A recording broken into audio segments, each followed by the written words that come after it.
Let's talk about a heist that absolutely shocked the world. An attack on the soul of an entire nation, and it was all carried out in broad daylight, at the most famous museum on Earth. This is the minute-by-minute story of how a team of incredibly brazen thieves took on the Louvre. I mean, you have experts calling it the job of a century. It was daring, it was audacious, and for a few absolutely terrifying minutes, it was brilliantly successful. And you want to know why? Because the prize was a mind-blowing $100 million worth of France's crown jewels. We're talking about priceless diamonds, pearls, gold. This is literally the history of a nation, and it was all in the palm of their hands. And here's the most unbelievable part. They did it while the museum was open. Open! It was filled with tourists right under everyone's noses. So the question is, how on earth did they even get close to pulling this off? Okay, so to really understand how this was even possible, we have to go back to that rainy Sunday morning and take a look at the target, the Apollo Gallery, a glittering, irresistible prize sitting inside what should have been a fortress. You have to understand, the Louvre is basically a fortress. It is the biggest museum in the world, a massive, sprawling former palace with over 1,300 security cameras watching 403 different galleries. Getting in and out with, anything should be completely impossible. But here's the thing about fortresses. Even they have a weak spot. An ex-jewel thief named Larry Lawton, he spotted it right away. The Apollo Gallery had a window, and that window was right above a public road, a road you could drive a truck with a ladder right up to, and that was the key. And this wasn't just any old room in the museum. The Apollo Gallery, built by the Sun King himself, Louis XIV, held the last of the French crown jewels. These things are symbols of the nation's entire identity, its culture, its history. Stealing them wasn't just theft. It was like ripping a page out of the country's soul. So they've got their target, and they've got their entry point. What happened next unfolded in just 8 terrifying minutes. All right, picture this. At 9:32 a.m., everything's normal. Tourists are admiring the jewels. But just 1 minute later, the whole place is filled with the sound of a metal blade cutting through glass. An alarm goes off, guards rush in, but they're unarmed. They can only watch.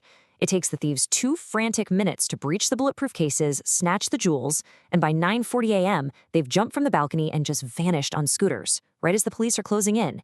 8 minutes, start to finish. Just incredible. Inside that gallery, it was absolute chaos. For the tourists who were trapped in there, it felt like some kind of attack was happening. As one eyewitness, Holly Barker, said, they were terrified for their lives. It was just pure panic. So you're probably wondering, how did they get into supposedly impenetrable cases so fast? Well, they had insider knowledge. Turns out, a Louvre security manual actually said that in an emergency, the only way into those cases was with a disc cutter. Someone on the inside had to have told them exactly what tool to bring. The plan to get in was, you have to admit, brilliant. But the plan to get out, well, that was a complete and utter disaster. I mean, the contrast here is just stunning. On the one hand, they exploited a security flaw. They had inside info, they used the perfect tools.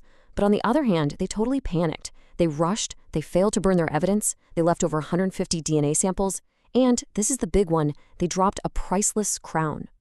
And as that same ex-jewel thief, Larry Lawton, puts it, a professional would never make a mistake like that. Dropping the Empress Eugenie crown was a huge amateurish blunder. And you know what? It was the first big break the police got. Yeah, all that sloppiness basically handed an elite team of French investigators everything they needed on a silver platter. These guys didn't just leave a trail of breadcrumbs. They left the whole loaf of bread. You had the dropped crown, the tools they used, DNA all over the place, and even eyewitness phone footage. Their panic pretty much made the police's job incredibly easy. So France's elite police unit, the BRB, they're known as the Bloodhounds, they got to work. With all that evidence, they identified their main suspects in just 48 hours. A few days later, they're making arrests at an airport and a soccer match. Turns out the crew were just a bunch of small-time street guys, not some criminal masterminds. So, the thieves were caught. Case closed, right? Not even close, because that leads us to the final, lingering mystery. The most important part of this whole crime remains completely unsolved. The $100 million question is as simple as it gets. Where are the jewels? The thieves were caught, sure, but the treasure itself, it's just vanished. So what happened to them? Well, there are basically three main theories. First, they were sold to a fence on the black market for just a tiny fraction of their real value. Second, and this is probably the most likely, they were immediately broken up, the gems recut, the gold melted down to make them completely untraceable. Or third, they're being held somewhere as a bargaining chip, but most experts think that's a real long shot. And that really gets to the ultimate irony of this whole heist. Stealing the French crown jewels was hard, but selling them, that's nearly impossible. Every reputable dealer in the entire world would recognize them instantly. So the only real way to make a profit is to destroy the very thing that makes them priceless in the first place.